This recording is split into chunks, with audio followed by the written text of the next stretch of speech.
Good morning, good morning, good morning, good morning. Stacking the Box is now a morning show, whether we like it or not, my friends. 9:30 a.m. and Sterling is on the side of not liking it, but here we are, 9:30 a.m. Eastern, 8:30 where you are, Sterling. So it's a little bit tougher for you than it is for me.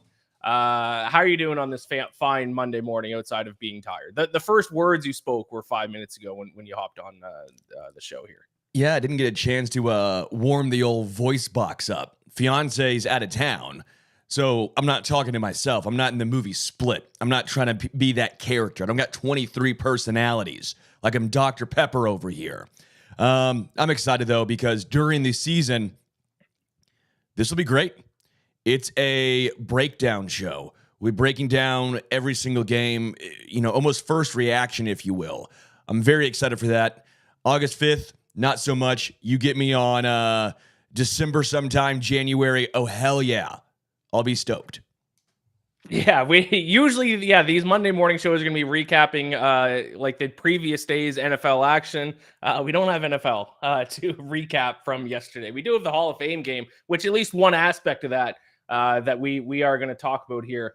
The main thing that we are going to talk about, and I see Rob Miller in the chat, the disrespect just fuels the fire. I'm curious if this is relating to the biggest news from this past week, which it is the off season still. I know we had the Hall of Fame game. The biggest news was, I think, that Tyreek Hill was named the number one player in the NFL. This is a yearly ranking system that has been going on. How long has it been going on now? 15 years they do this, top 100 players in the NFL. And for the first time ever, a wide receiver was named number one. Tyreek Hill, the former Chief, last year number one player, Patrick Mahomes, has dropped down to number 4. So before we talk about Patrick Mahomes and if maybe that was disrespectful, let's focus on the number one player here. Do you think the voters got it right making Tyreek Hill the number one player in the NFL this season, Sterling? Yeah, let's go ahead and take all the Chiefs fandom, all that stuff out for a second here. All right, so Mahomes, we'll get to. I have a lot of strong thoughts there. We'll get to those. By itself, Tyreek Hill, number one, I don't have a major issue with. He had a historic year last year. I mean, it was absurd, the numbers he put up, right? Last year, he was clear-cut the best wide receiver in football. And someone like me, which is funny, where I'm wearing a Miami Dolphins colored hat right now, I think he elevated Tua Tagovailoa a lot. Like, I really think he did. I don't have major qualms with Tyreek Hill being number one. I tend to lean quarterback, but again, this is just best player. Position not included. And they try and say it's based on last year's performance, which, again, we'll get to in a second. In a nutshell, I don't have a major issue with Tyreek Hill going one. No, I don't have an issue either. I think it comes down to how you define top player. Because this is a debate that goes on in every sport for the history of every single sport and every single league is how do you define top player? I think there's a couple of different ways you can do it, and clearly this list is based on performance, stats, wins and losses aren't going to be involved. It's just how good of a player you are on the actual field compared to the other players that play your position. Because then I think there's the other argument, which is great. And I think whether or not a player is great, because I think if we use a little bit of an older example, I think Peyton Manning was a better quarterback than Tom Brady, but there's no denying that Tom Brady is a greater quarterback than Peyton Manning, if that makes any sense. Yeah, I get what you're saying. Tom Brady, at the end of the day, won games, won championships, clutch moments, he was there. But if you're just talking about like who generally played the position of quarterback better on a play-to-play basis, I think that was Peyton Manning. So I think this list, and I think Tyreek Hill being number one, it kind of proves that point that this list is just a play-by-play who were the best players compared to other players at their position last season. And I think if you go by that criteria, Tyreek Hill is clearly the number one player in the NFL. I think clearly is strong. I do think CMC has his case. Yep. Obviously Mahomes, which we'll get to. I'm not trying to just spend the whole show talking about that. I do think Travis Kelce, if you're going just position by position, although last year didn't crack 1,000. I get that. And Chris Jones, now that Aaron Donald's retired, I think has a good case as well. I think Sauce Gardner, in my opinion, is the best cornerback in football. So you can make a case for the best cornerback. Fred Warner, I think, is the best linebacker. If you're going straight by your position versus who's your contemporary, who's the second best, I think those guys have a case to be made as well. I think Fred Warner more than some. Offensive line, maybe you go Trent Williams. Is Trent Williams that much better than, say, Laramie Tunsil, right? That maybe, is he number 2? Armstead, like there's some guys, but you might go, hey, your guy, right? The guard, Chris Lindstrom, great guard. You can make a case. I would at least listen to it. I think Joe Tooney, obviously, but if you're going just by who's the best versus who's second best, again, they're still going with more fun positions, it seems like. Wide receiver, running back, 2 quarterbacks, top 4, right? Yeah. Again, I'll get to some of my stronger thoughts later on, but again, in a nutshell, I don't have a major issue with this. I think it's either Tyreek Hill or Christian McCaffrey. Lamar Jackson was put in at the number 2 slot. He is the NFL MVP, but the NFL MVP has, and I think we can all agree on it at this point, is that the NFL MVP is the best quarterback award. It was McCaffrey that won Offensive Player of the Year, correct? Yeah. So Tyreek Hill, number 1, despite not winning MVP or Offensive Player of the Year. Now, Tyreek Hill did miss 2 games, I believe, so that probably hurt him when it comes to the awards. Hang V in the chat says Kelce was a few yards shy of 1K and didn't play the first game in Saddle. Oh, I know, but we don't talk about injuries are part of the game, or sitting out is part of the game. Yeah. I'm a Chiefs guy. You know this. You know I'm a Chiefs guy. I can't just give him the yards, though. I can't give him the yards. So if anyone's curious, just if anyone didn't check out the list, let's just round with the top 10. Tyreek Hill, number 1. Lamar Jackson, number 2. Christian McCaffrey, number 3. No real arguments there. I'd put CMC ahead of Lamar, but I'm fine with Lamar Jackson, number 2. Patrick Mahomes, number 4. Myles Garrett, who is Defensive Player of the Year, number 5. Chris Jones, number 6.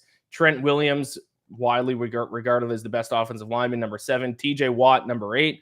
Travis Kelce, number 9. Max Crosby, pass rusher for the Raiders, number 10, which was a little bit surprising to me. Do you want to just move on, and do you want to get your thoughts about Patrick Mahomes out of the way here? Well, first, I don't think Max Crosby being 10 is surprising. It may be surprising because I'm shocked that he's finally getting the recognition he deserves. Mm-hmm. Like, I love this. Oh, yeah. Because he's a phenomenal player, and he plays more snaps than anyone at a position where it's damn hard to play that many snaps. Max Crosby is a beast, and I have immense amount of respect for him. Mm-hmm. I'm glad he's getting his due here. I think part of this is Chiefs fatigue as a whole. I think people are tired of them. They had no one in the top from 20 to 100. No Creed Humphrey, maybe the best guard, or maybe the best center in football. No Joe Tooney, a top 3 guard in football. L'Jarius Sneed, no longer a Chief, but I think a lot of people assume that he was one of the best cornerbacks in football last year. He's a Titan now, nowhere on this list. I had to take a look. I apologize. Trent McDuffie, first team All-Pro corner last year. First team All-Pro. Where was he? I think there's some Chiefs fatigue seriously happening right now. With Mahomes at 4, if you're going just based off of last year, fine. That's fair, right? Tyreek Hill, CMC, and Lamar was MVP. If you're going just based off last year, again, because the voting's done before the playoffs happen. Mitchell Schwartz was talking about this. Is that true? That was what he was saying. So it could be wrong. But he says a lot of times you get these sheets before the Super Bowl. If that's the case, I think Mahomes should be lower than 4 then. That's fair. I mean, again, last year he had a fine year. It wasn't all his fault, right? We know the wide receivers. Sure. He played great last year. His receivers let him down. But let's be real now. We don't make excuses. It's just results. If it was before the Super Bowl, 4 is fine. If it's after, I have a little bit of questions. And if it's based just on 1 year, no look ahead, then how the hell is Aaron Rodgers at, what was he, 76, 73, playing 4 snaps? That's what it comes down to me is, what's the criteria? Where's the consistency? Right, because if it's based off last year, Aaron Rodgers can't even be ranked. He played 4 snaps. He can't be ranked at all. He can't be anywhere. And so if it's based on this upcoming year, well, it's clearly Mahomes. If it's based on post-Super Bowl, it's clearly Mahomes. If it's based on just last year, I'm fine with 4. But then how the hell are guys like L'Jarius Sneed not on this list? How are guys like Creed Humphrey not on this list? And how the hell is Aaron Rodgers on this list? It's the consistency. Yeah. That's where I find the issue. That's a great point. If they're going to make a big deal about this list every single year when it gets released, I think it needs to be a little bit more public, because I'm trying to look through right now. It needs to become a little bit more public what this criteria is. Because you're right. If it's just based on last season, Aaron Rodgers and anyone else who was hurt for the large majority of last season probably shouldn't be on the list. But is it just last season? Is it the Super Bowl? Is it a look ahead? I know it's just kind of supposed to be like a fun list. At the end of the day, it's a meaningless list that does truly mean nothing. But they do make a big deal of it every single year. So if they're going to make a big deal of it, I need to find out what this criteria is a little bit more.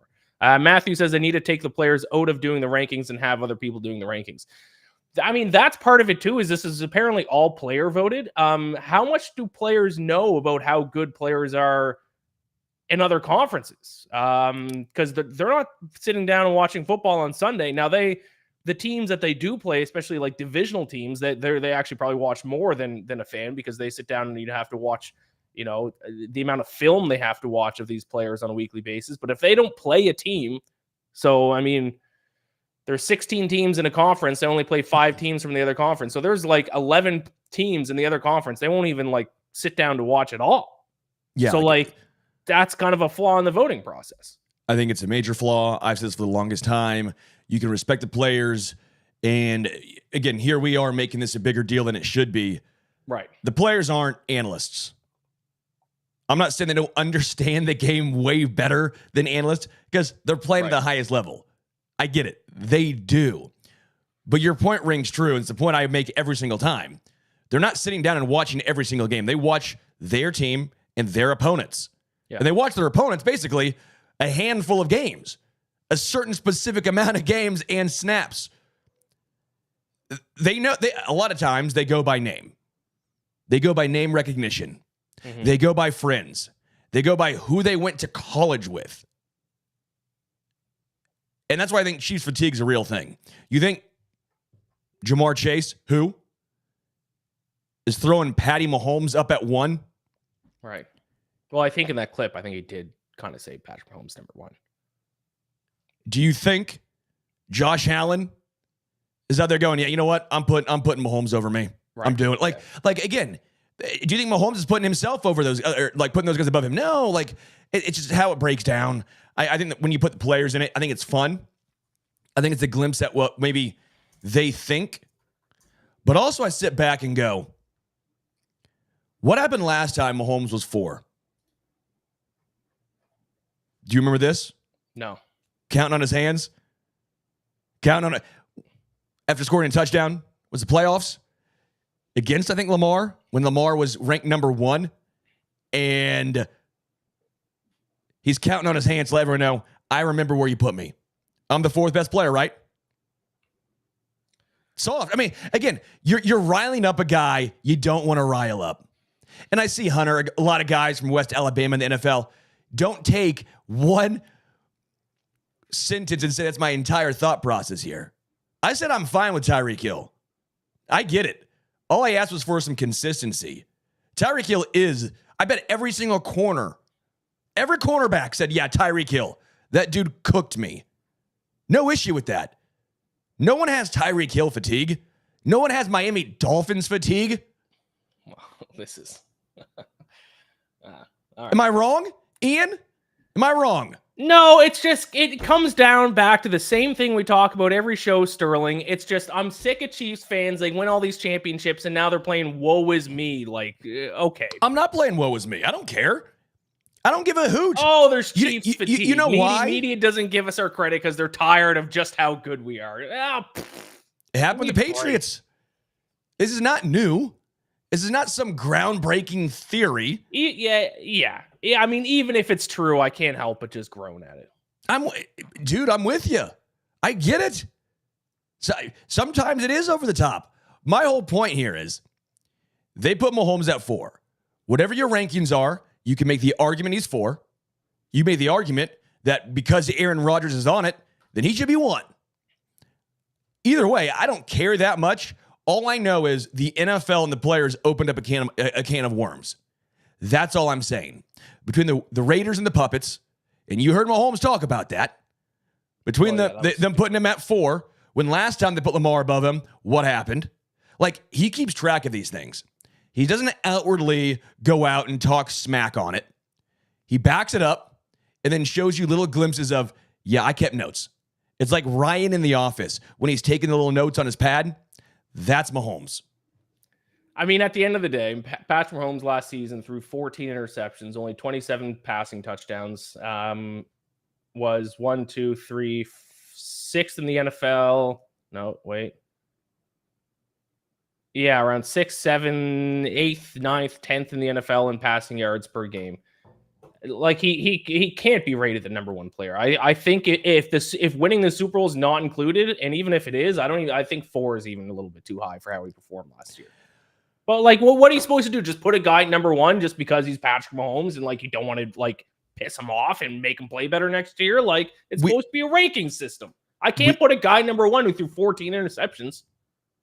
But you can put a QB ahead of him who is just atrocious. Any playoff game happens, anytime a big game happens, he crumbles. The quarterback who won NFL MVP, yes, I can put it above him. If Patrick Mahomes had a better year, then he would have won MVP. I never once said that Mahomes should have won MVP last year. He was not anywhere near the list. Right. So if he shouldn't have won MVP, he shouldn't be number 1 on this list.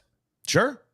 All right. Again, then Aaron Rodgers shouldn't be anyone that, like, again, that's all I want. Yes. All I wanted was some consistency. It's why I think this is fun. I think it's a fun argument. I think it's fun that players come out and do this, but it's not gospel. They don't watch every single game. There are agendas being pushed. There are some, and we've talked about it, some guys put their friends because they're like, again, Hunter, I'm not saying everyone does this, but you went to a school with a guy, you might give him a little extra bump up there, little nod. Those things happen because they've been talked about. Yeah, you want to talk about agendas and narratives. By the way, DJ, I see in the chat you can't put Hill over Mahomes. I completely disagree with that. You want to talk about agendas. You want to talk about some media bias. Once again, I guess it's not media bias because it's the players that voted. But the Falcons only getting 3 players in the top 100. Chris Lindstrom, Jesse Bates, and Kirk Cousins. Kirk Cousins like number 98. You're leaving out Drake London. You're telling me Bijan Robinson is in the top 100 player in the NFL? My guy, AJ Terrell, not a top 100 player in the NFL? Come on. I think Bijan Robinson you can make a case for. Drake London, I think no. I think Drake London, he's like wide receiver 25. Well, he did have Desmond Ridder as his quarterback last year, and the year before. Yeah, and Mahomes had MVS as his wide receiver 1. So yeah, it's the same thing. Yeah, we'll see. We'll have at least 8 of us on the list next year, anyways. So it's fine. DJ asked, would you put Tyreek Hill over Tom Brady if he was in his prime? I guess it depends on the year. And it depends on the ranking. I think the large majority of this criteria is based on last season's performance. And if you look at last season's, I mean, that's why I agree with you, Sterling, that Aaron Rodgers shouldn't be on this list. If it's based off last year, he played 4 snaps. But if you're basing it off last year's regular season performance, you can't tell me Patrick Mahomes had a better football season than Tyreek Hill, who was on pace to get 2,000 receiving yards. And then he missed a couple of games. And that's, again, if we had more breakdown, if it's just last year's regular season, that's it. Right. We'll throw Aaron Rodgers out of the equation. We'll say that that's just dumb. We all agree, stupid. Right. If we just say last year's regular season, Mahomes is like 12th. Right. Correct. Because it was the playoffs that he really came on, and we get the wide receiver talk. I'm a Chiefs guy. I watched every single game, every snap. The wide receivers were ass. Like, they cost him tons of yards, tons of touchdowns. But it's not hypothetical numbers. It's what you put up. I say the same thing all the time in baseball. I say the same thing in the NFL. I don't make excuses. Same thing with those hypothetical interceptions. Well, were they real or were they fake? Okay? Did they or did they not happen? Right. Who won the game? Not, well, we almost won the game. No, who won the game? Right. But if it's just regular season, Mahomes is like 12th. CJ Stroud's ahead of him. Right. I agree. Now, if this list is just like the top 100, like best career players who are going to be in the Hall of Fame one day, and you take both the past, the future, and the present all into consideration, you take Super Bowl wins into consideration, you take each player's career as a whole into consideration, then Patrick Mahomes will be number one for the next decade, maybe the next 15 years. And then it makes the list kind of boring because you're just going to put Patrick Mahomes number one every single year. If Mahomes doesn't win in the post-Hill era, then I would agree, but he's the best player. But Pat running. But DJ, that's what we're trying to say. We're going off 1 year of regular season football plays for the 17-game regular season. If this list was just the top overall players in their careers, Patrick Mahomes is the clear number one, and he would have been for the past 5 years, and he would be for the next 15 years. But I don't think that's what this list is supposed to be. Yeah, even though it says of 2024, like, again, they need to be a little more, again, forthcoming in regards to this. If they want to take it, if they want to have it more credible, I guess. If they want it to be more credible of an actual list from the players, that's what I would do. Be more forthcoming with the judgment system, because, again, I keep going back to it, but the Rodgers thing, it makes this entire thing seem confusing. Right. And by the way, how about the Chiefs? Final thought on the Chiefs. We can move on. It's not a Chiefs show. It's an NFL show. How about the Chiefs trading away the top player in the NFL and winning back-to-back Super Bowls once they traded him? That's crazy, right? Perfect. Chiefs traded away. Not a Chiefs show. Chiefs traded away the number one player, according to the NFL players. Traded him away. Yeah. Won back-to-back Super Bowls. Man. Must be nice. Tough look for the NFL. Must be nice. Not a Chiefs show, though. But yeah, I agree. Let us get some point form criteria, because maybe we're wrong. Maybe this list is supposed to be just the top overall players with the overall careers, everything all rolled into one. And if that's the case, then this ranking system sucks. If that's the case, this ranking system's terrible. Well, it's all careers, and Rodgers is 2. Right. It'd be Mahomes 1, Rodgers 2. Yeah. But then I guess that would favor like veterans, because then you'd have to, if someone had a successful career but then is like kind of sucks right now, you'd still have to put them high. That's the point. It's just, yeah, it's meaningless anyways. It's a list, but just give us some criteria so we can make some stronger arguments one way or the other. Yes, because if you're going to promote the hell out of this, right? That's all I'm saying. Ian, I'm glad we agree. I'm glad. See, was I fine? Ian, was I fine? I wasn't. I was fine. Yeah. I'm a realist. Let's move on here, because we are going to do our defensive rookie of the year draft here as well. But a couple quick things I want to get through first. Sterling, I know you're not a Hall of Fame guy, but the Hall of Fame game did show us our first look at live action of the new kickoff rule. Did you at least get a chance? I don't think you watched the game based on our conversation last week, but did you get a chance to at least watch some replays of the new kickoff rules, and what were your thoughts on it? Yeah, surprisingly, Brett Ripien was not versus Davis Mills, not a huge selling point for me. Yeah. I did watch the kickoffs. Went back, watched every single one. Saw what Devin Hester talked about it as well. He was a little surprised at the lack of explosive plays. You know, Devin Hester sitting back there going, man, I would have had even more touchdowns playing in this type of environment. Right. I don't think they showed us much. It was third stringers. I think everyone's keeping their plays close to the chest. Mm-hmm. This was basically normal. The average return, I did the math. It was like starting the 26 and like the 27 or 26 and 24, whatever it was, the average starting position for both teams. It's the same thing as last year, 25 basically. On touchbacks. But I think that was just because they're not showing anything. Right. Well okay. Yeah. I think it was underwhelming for what we were somewhat, I don't want to say promised, Underwhelming, though, based on the thought of every play is electric. Every play has a chance to break it open. Like we thought we'd see a lot more big returns. Yeah. We didn't. But it was also third stringers in a storm in the preseason with them being very vanilla. I don't think we got a real good look at what we're going to see come, let's say, week 11, week 14 in a playoff race. Yeah. I don't think, I mean, it will be interesting as the season goes on, how much it's going to change, like how often there's actually explosive plays that result in a huge return. My two takeaways are, number one, it is kind of effectively the same in terms of how it's going to work out. I don't actually think we're going to see a ton more explosive plays, but I love it because as a former special teamer myself, third string running back when I played college football, so I was basically a special teamer.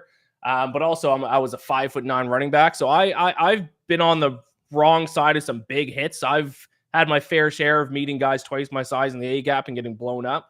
The worst hits I experienced and the ones I looked forward to the least were when I was playing kickoff and kickoff return as a blocker, because the old format was you do a 40-yard dash, and at the end of the 40-yard dash, you run into a guy who is doing a 40-yard dash at you. That is actually like literally like a small car accident worth of force. And that's when I actually got like my biggest like head injuries were on kickoff. So I do love this new format solely for the purpose of keeping players more safe, which I think everyone's talking about. We want to see more kickoffs and not just touchbacks, which is certainly, a big part of it. And I'm excited for that. But I think the biggest benefit is keeping these guys a little bit more safe, because the most dangerous play, in my opinion, and from my personal experience in football, was kickoff and kickoff returns. Those sucked. I dreaded playing special teams in college football every single game, because those, not fun to run a 40-yard dash at full speed and then just smoke a guy. So I'm glad that part of football is done. Yeah, and I wonder how close we are if this does not work, right? If this doesn't work, how close we are to going to just, you get the ball in the 25. Just start with the ball in the 25. I wonder how close we are to that. If you want an onside kick, that's a special onside kick or something. Because even in this new ruling, you have to let everyone know you're going to onside kick. There's no specialty, no tricks. That part sucks. So we'll see. But I'm at least intrigued by this. I'm pretty old school. Baseball, I'm like an 89-year-old man. I'm very old school when it comes to baseball. NFL, I'm old school, but when it comes to kickoffs, I understand the side of the injury aspect of it. I understand they're trying to make it safer. It is football. It's never going to be completely safe, right? You know what you sign up for. Yeah. You know what you sign up for. It's football. But what was going on was no returns at all. You might as well just start at the 25. But if you want more action while trying to keep it safer, this is at least a good trial. I'm excited for the trial, I guess I should say. Yeah, I am too. Moving on just really quickly about this. BetMGM has released the most popular team total bets that have been played so far in terms of overs and unders. Just your thoughts on this. The most popular over bet for their win total is the Pittsburgh Steelers are both receiving the most overall number of tickets on their over and the most dollars bet on all team total overs are the Steelers. Their win total is set at 7.5 this season. Mike Tomlin's never coached the Steelers to a losing record. His worst record as head coach was 8-8 in 2019, back before they expanded to a 17-game season. So for the under to hit, they would have to go 7-10. Could still have a losing season at 8-9 and still cash the over. But what are your thoughts about the Steelers? The faith people have in the Steelers going over 7.5 wins this season.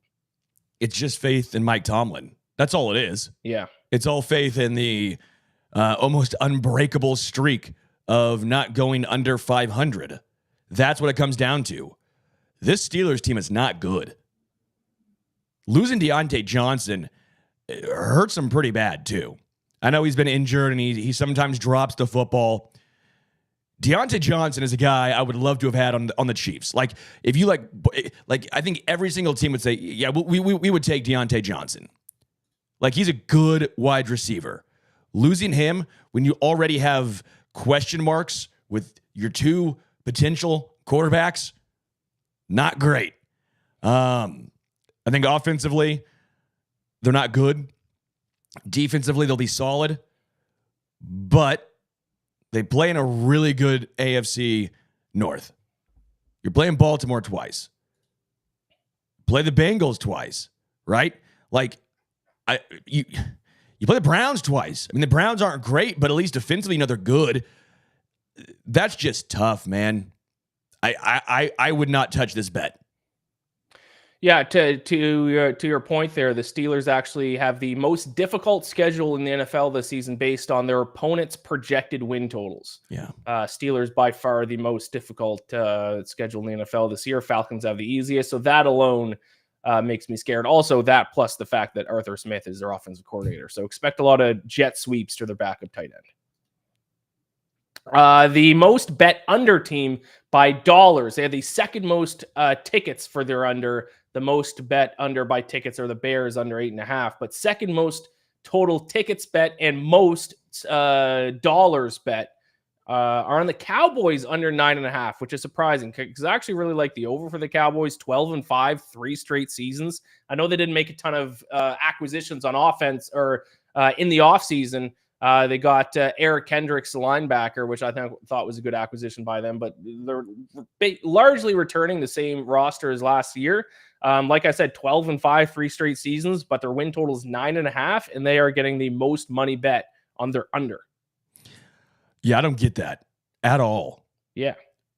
They're a regular season team. Right. Well, yeah, this is not a bet on them to win the Super Bowl or to win any games in the playoffs. In the regular season, they've been an extremely good team 3 straight seasons now. Yeah. They'll go 12-5 and lose first round of the playoffs yet again. Like, it's the same script. Right. It's the same thing every single year. It's like they get handed a movie script. It's you're going 12-5, and you're going to lose to some upstart team in the playoffs. Yeah. It's what happens.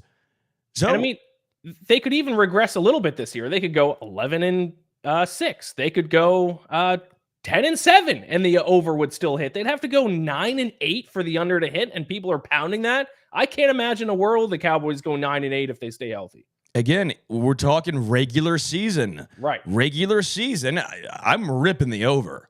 Like, I think this would be one of the most common over bets. I agree. All right, we're going to finish with a defensive rookie of the year draft. This one's going to be pretty quick because we probably don't have too much to say as opposed to some other drafts that we've done here. But really quick, if you're listening to the audio version of this podcast, when we're done our show, you're going to listen to the audio of my interview with Matt Forte from this past week. We talked about the Bears this upcoming season. The NFC North, fellow Tulane running back Tajay Spears, and also talked some Olympic flag football, which is going to happen at the 2028 Olympics. And also, by the way, I wrote an article and did a podcast of my best futures bet for each team. So you can check that out on Sports Illustrated or the Bacon Bets podcast. If you are a bettor like I am, I broke down my favorite futures bet for all 32 teams. So you can check that out. But let's wrap up the show, Sterling, with our defensive rookie of the year draft. We go back and forth snake style. We draft players who we think are going to win this award. We've already done it for MVP and offensive rookie of the year. And then we'll take a look back at the end of the season to see which of our players racked up more award wins. Do you want to go first or second in this draft? I'll go first because I think you went first last time, right? Okay. I'll just go back and forth. I'll make it easier. Okay. So I'll go first this time. I'm going with Dallas Turner. Okay, good. Which I think is the obvious one. Oh, you said okay, good. Yeah, there's one player I very specifically wanted. There's one I want too a little later on, but I wonder if it's the same guy. I just think Dallas Turner gets a immediate start with the Vikings. Yep. And I think he's the safest bet. Okay. I will go the one who, so Dallas Turner is the co-favorite right now to win defensive rookie of the year at plus 430. I like the guy he's a co-favorite with. That is Laiatu Latu. That's the guy I wanted. Colts pass rusher. I think he was the first defensive player drafted. I think he's the most talented pass rusher in the draft. There were some questions about his health. He had a major neck injury when he was at Washington before he transferred to UCLA. Washington doctors wouldn't even let him compete for the team anymore. That's why he had to transfer. And then got 12 sacks last year. I think as long as he stays healthy, I think he's poised to have a big season. And also, I think he's aided by the fact that Kwity Paye is on that defensive line as well. So not all the attention is going to be on Laiatu Latu. So I will take him with my first pick. That was really the guy I really wanted. For my second pick, I guess I'm going to go with a defensive back. I'm going to go Terrion Arnold for the Lions. We've seen some defensive backs win Defensive Rookie of the Year in the past. Obviously, Sauce Gardner a couple of years ago. I'll go Terrion Arnold. The Lions need a lot of help in the secondary, and if their secondary takes a big step forward this season, Terrion Arnold's going to be a big part of that. We'll also be playing alongside another former Alabama teammate of him, Brian Branch, in the secondary. So, yeah. I loved your first pick. I knew you were going that route. I forgot that you had I remember now you had an affinity for him coming out. Yes. And you're right about Kwity Paye. Kwity Paye is a blossoming star. Interviewed him a couple weeks ago for Stacking the Box. He was great. He was outstanding. But you're right, because that's actually massive, not being the only guy getting all the attention. That was kind of the guy with Aiden Hutchinson in Detroit. You know, right. Like, he's a great player, but he it's just tough when you get that much attention. Yeah. All right. I'm going another edge rusher, a guy I'm not super high on, but I think he's in a great spot because he's going to probably start. The Dolphins don't have a lot of guys at edge. So for that reason, I'm going Chop Robinson. I don't love it, but I like the opportunity he's in. Okay. Off the board, Chop Robinson. All right. Number 3 for me. Number 3. I'll go...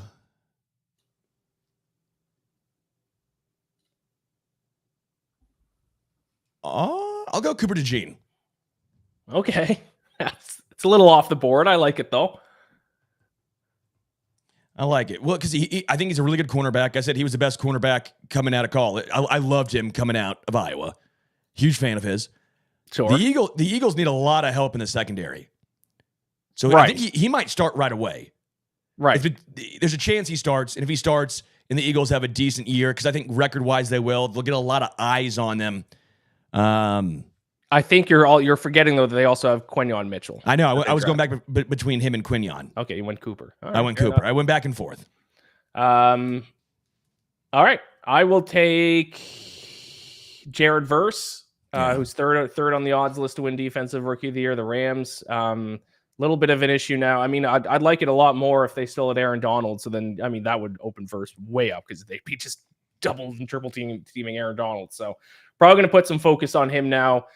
So I will take him with that pick. And then, hey, if you went Cooper, I'll go Quinyon Mitchell. I'll take another defensive back. I'll take Quinyon Mitchell for the Eagles. Yeah, that's what I was going to do. I was going to take him as well. Oh, okay. I was taking both. I was going to double down because I think one of those two guys is going to get it. Yeah. You should have gone Quinyon first then. Son of a gun. That's rude. All right. I'll go Byron Murphy for Seattle. Good call. Yep. And then I'll go Ben Simmons. Remember the whole Rookie of the Year thing? That was funny. Ben Simmons. I took a second. I was like, was there some defensive rookie drafted late with the name Ben Simmons? CJ Stroud, right? I can take second-year guys now. All right, final guy. Oh, man. I'll go. You taking Quinyon Mitchell really was a buzzkill. Yeah. I'll go Peyton Wilson from the Steelers. Okay. Yep. I like it. Makes a lot of sense. I think outside of the guys that we've already drafted, I would be shocked if someone else wins Defensive Rookie of the Year. Usually it's won by like one of the top defensive picks. So I'm going to go off the board. I don't like the team that this guy is on. I actually hate the team that this guy's on, but I'm simply going to pick him because he now has the best name in the NFL. Give me Kool-Aid. Kool-Aid McKinstry. It's a great for the name. Saints. Just based on vibes. He is 40-1, so it's not like he's like a crazy pick. He's like 15th on the odds list or something, or like 18th. I'll just go based off name vibes. But like the Saints have typically a decent defense. Like it's not a bad call. Tyrann Mathieu is going to get him in the right spot. You know that. Whatever your thoughts are on him, Tyrann Mathieu I think he's a genius in the secondary. So I think he does get some help there. I tried chalking myself into Kool-Aid McKinstry too. I tried for that exact reason. So that's a good pick. Yeah. I didn't write down these names as I went along. So I hope you remember who you had, because that's the end, right? We each have 5. Yep, I got mine. So my picks are Laiatu Latu, Jared Verse, Terrion Arnold, Quinyon Mitchell, and Kool-Aid McKinstry. So I went pretty heavy defensive backs. 3 of my 5 are DBs. You went Dallas Turner, Byron Murphy, Chop Robinson, Cooper DeJean, and Peyton Wilson. The butt kiss winner, baby. Linebacker needs love too. Yep. I like that. All right. That is our show then. Thank you all so much for watching. Give us a like, give us a subscribe. As we are approaching NFL season, we are ramping things up. Of course, like I said, if you're listening to the audio version of this podcast, the next thing you will hear, don't turn us off yet because you'll hear my interview with Matt Forte. If you're watching this on YouTube, just go ahead and just click over to that video. Click the Stack in the Box YouTube channel. Make sure you're subscribed and then watch the Matt Forte interview. And then go listen to my podcast, 32 Bets for 32 Teams, if you want some futures bets for this NFL season. Sterling, any final thoughts? I just can't wait for football season. This new morning show is going to crush me, but I love the grind, baby. I'm a grinder. Wait. Pause. Yesterday was the official mark of 32 days until the start of the NFL season. So 31 days until the start of the NFL season. I think tomorrow, because I think opening night is the 6th. So I think it's 1 month from tomorrow, I believe. So we're in the final stretch. The off season is almost over. I can't wait. Thank you all so much for watching and listening. We'll be back to talk to you next week.